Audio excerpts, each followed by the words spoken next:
10:49 p.m., September 5th, Yokohama, on the northern edge of the old Sankian Gardens. A cluster of 14-story apartment towers had recently risen side by side.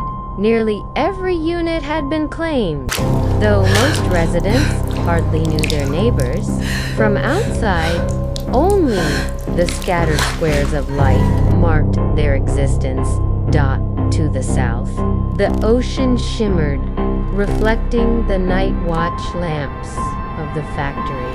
Beyond its concrete walls, pipes snaked outward like veins through a giant body, while rows of lights glowed eerily, resembling colonies of bioluminescent creatures.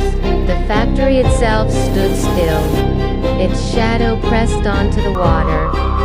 A few hundred yards away, on a barren subdivision, stood a lonely two-story house. Its gate opened to a one-way street with just enough space for a single car in the driveway. It looked ordinary, like so many homes in new developments. Perhaps its poor location had kept buyers away, since for sale signs still lined the roadside.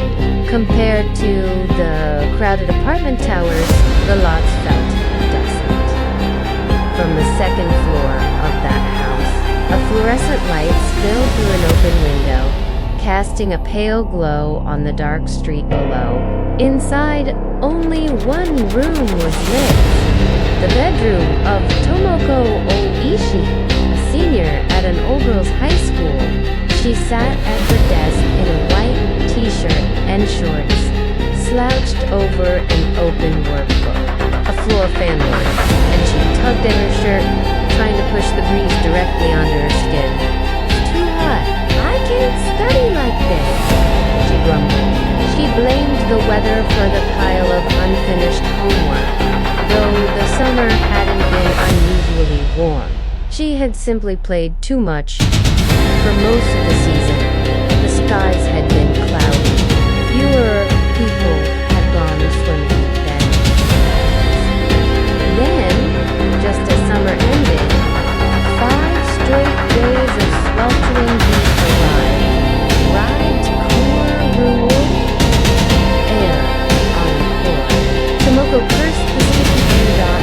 Her eyes drifted to the nearly 11. She thought of turning on the TV to catch highlights from the baseball game. Maybe she would even spot her parents in the crowd.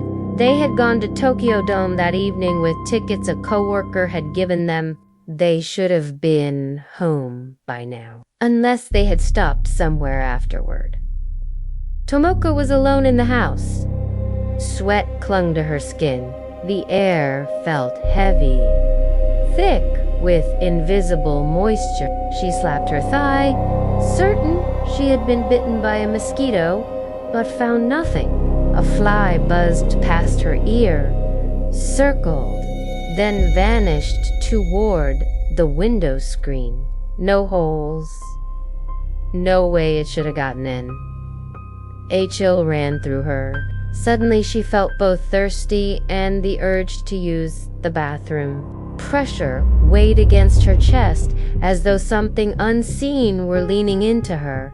Just minutes ago, she had been muttering complaints. Now her voice was gone, her heart pounding as she crept down the stairs. Headlights swept briefly across the wall through the front window, then disappeared. The darkness seemed heavier than before. She tapped the switch in the hall, flooding it with light. After using the bathroom, Tomoko sat still for a while, her pulse refusing to settle. It was the first time she had ever felt this way. She pulled her shorts back up and whispered, "Papa? Mama? Come home soon?" But the words trembled. Why am I this scared? Who am I begging? She knew the answer. She was not pleading with her parents. She was begging something else. Dot, please don't scare me. Her tone had shifted, as if she were speaking politely to a stranger. She washed her hands in the kitchen, pulled ice cubes from the freezer, and dropped them into a glass, pouring Coke over the ice. She drained it in one gulp. The cubes spun and clicked as they settled. A shiver ran down her back. Still thirsty, she grabbed the 1.5-liter bottle from the fridge, but her hand shook violently. Something was behind her. She was certain of it. Not human. The air reeked faintly of rot, like spoiled meat dissolving into the room. Something shapeless. Something wrong. Dot, stop it, please, she cried. The 50-watt bulb above the sink flickered like a firefly. The bulb was new, so why would it flicker? Regret stabbed her. Why hadn't she turned on every light in the house? Now, she couldn't move, couldn't even turn her head. She knew what stood behind her. The tatami room, her grandfather's altar, the small square windows looking out on the weeds and the apartment tower's lights. That was all that should be there. Half a glass of Coke remained untouched in her hand. She couldn't move. Instinct screamed that something was close. She felt it stretching toward her, clammy and wet, ready to brush the back of her neck. If it's really that, what do I do? She didn't want to remember, because if she did, the event from last week, what Shuchi had said, would resurface, and the fear would drown her. She had dismissed it as a joke once she returned to the city, but now her mind fought for distractions, for lighter thoughts. But the truth loomed. The phone had rung that night too, hadn't it? Mom, Dad, what are you doing? Come home, she shouted. But the presence didn't move. It lingered behind her, silent.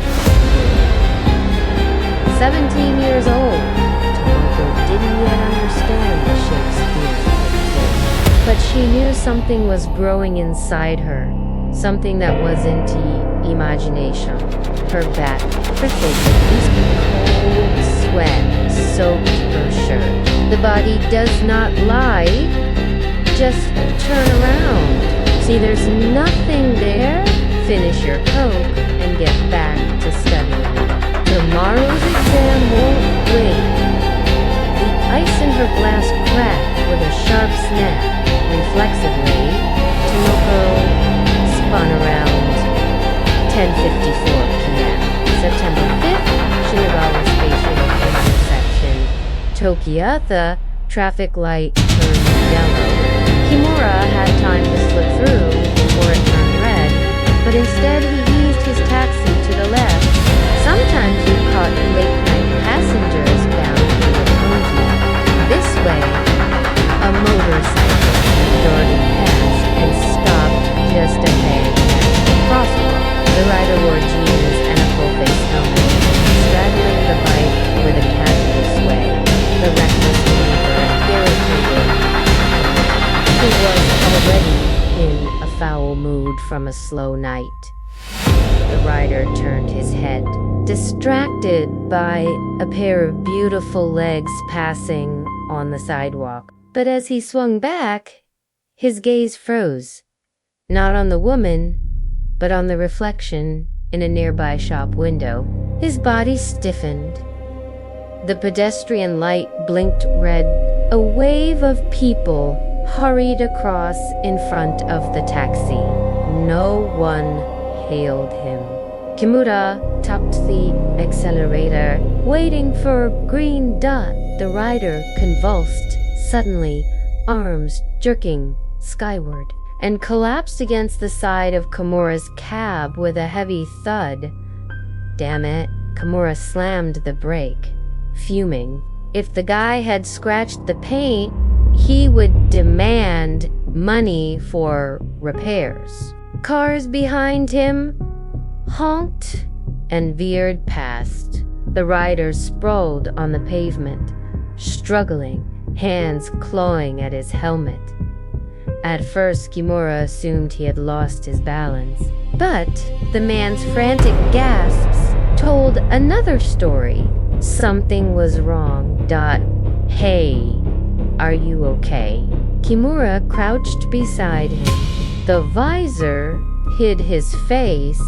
The rider gripped Kimura's arm, tried to speak, but no words came. I'll call an ambulance. Kimura bolted to the payphone on the corner, muttering, how could such a minor fall cause this much pain? Unless he had struck his head, but he was wearing a helmet, limbs intact, no blood. Still, when he returned, a small crowd had gathered. The rider lay motionless, both hands at his throat. Kimura shoved through, pretending to take charge. Hang on, the ambulance is coming. He fumbled with the strap and wrenched off the helmet. The sight froze him. The man's face was twisted in pure horror. Eyes bulging, tongue sucked back, froth bubbling at his lips. Kimura touched his throat. No pulse. A chill swallowed him. The world seemed to tilt. The motorcycle's wheels spun slowly, dripping black oil across the asphalt. The night was still. The signal turning red again under a flawless sky. Kimura staggered, clutching the guardrail. The rider's lifeless eyes stared straight at him, unblinking. Something cold brushed Kimura's shoulder. He shivered violently. Despite the heat,